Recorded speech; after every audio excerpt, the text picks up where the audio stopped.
ஒவ்வொரு நாளும் நம்மை குறித்து தேவன் வைத்திருக்கிற அந்த நினைவுகள்லாம் என்னன்னு சொன்னா, என் பிள்ளைகளை நான் ஆசீர்வதிக்கணும், என் பிள்ளைகள் நன்மையை சுதந்திரிக்கணும். ஒருவேளை இன்றைக்கு இருந்ததான அந்த போராட்டமான சூழல்கள், எரேமியா 33:10 சொல்லுகிறது, அவாந்தரமான நிலைமைகள் தான், பாழாய் போன நிலைமைகள் தான், எல்லாம் மாறி போய் என்ன உண்டாகுமா?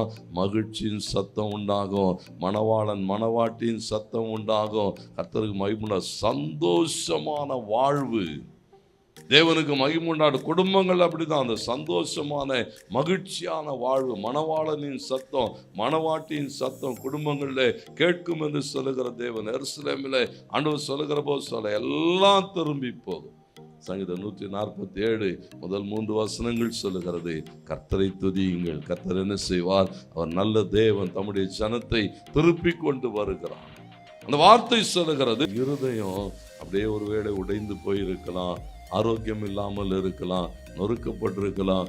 புதிய மாதத்தில் ஆண்டவர் சொல்லுகிறார், நான் உனக்கு ஆரோக்கியம் வர பண்ணுவேன், உன் இருதயத்தின் காயங்களை எல்லாம் ஆற்றுவேன், மறுபடியும் மறுபடியும் ஒரு சந்தோஷத்தினாலே உன்னை நிரப்புவேன் என்று சொல்லுகிறார்.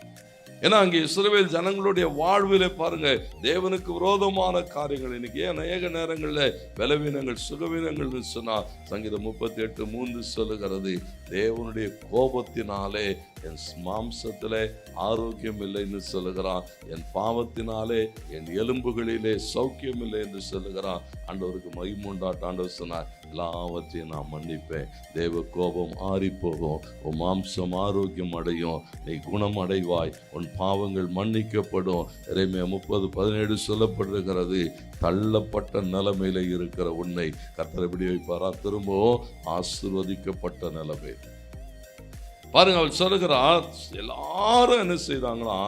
ஒதுக்கிட்டாங்க. தள்ளப்பட்ட சியோன் என்கிற ஒரு நிலைமையிலிருந்து ஆண்டவர் இல்லை, நான் உன்னை திரும்ப கொண்டு வருவேன், உன் காயங்களை எல்லாம் மாற்றுவேன், உன்னை குணமாக்குவேன், மறுபடியும் உனக்கு தேவையான எல்லா விதமான சந்தோஷங்கள். தேவனுக்கு மகிமை உண்டாட்டு. பாருங்க, இந்த புதிய மாதம் முழுவதும் கர்த்தர் தம்முடைய ஜனங்களுக்கு என்ன செய்வாரா? அந்த சௌக்கியத்தை கொடுப்பார்.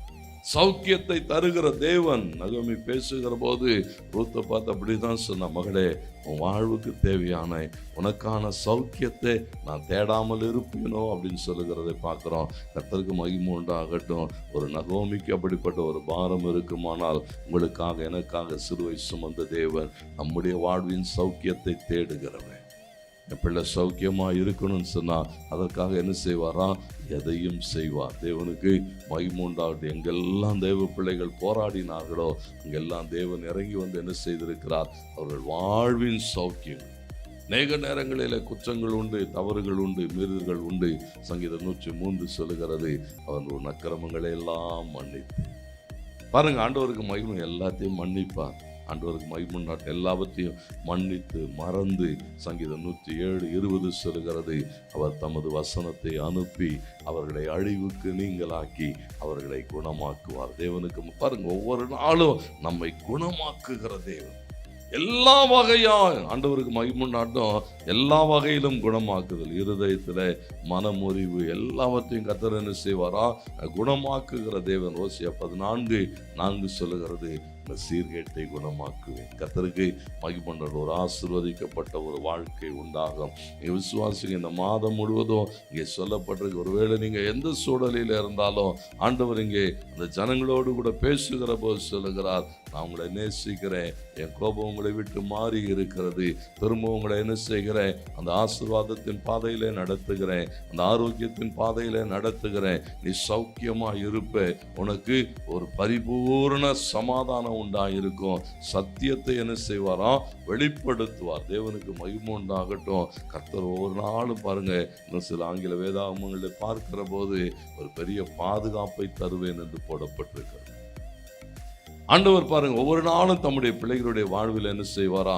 ஒரு பாதுகாப்பு. எந்த நிலைமையில இருந்தாலும் தேவன் சொல்லுகிற ஒன்றே ஒன்றுதான், அதை மாத்திரம் சார்ந்து கொள்ளுகிற போது சரீர பிரகாரமான ஆரோக்கியம் உண்டாகும், சௌக்கியம் வாழ்வில் என்ன உண்டாகும்? ஒரு சௌக்கியம் உண்டாகும். கர்த்தர் குணமாக்குவார். ஹல்லேலூயா. ராஜாக்களை ஆசீர்வதிக்கிற தேவன், தேவனுக்கு ஊழியம் செய்கிறவர்களை ஆசீர்வதிக்கிற தேவன், பாடுகள் போராட்டங்களோடு கூட இருக்கிறவர்களுக்கு வாக்குத்தத்தம் பண்ணி அதை நிறைவேற்றுகிற தேவன் இந்த புதிய மாதத்தில் நமக்கு என்ன செய்வாரா?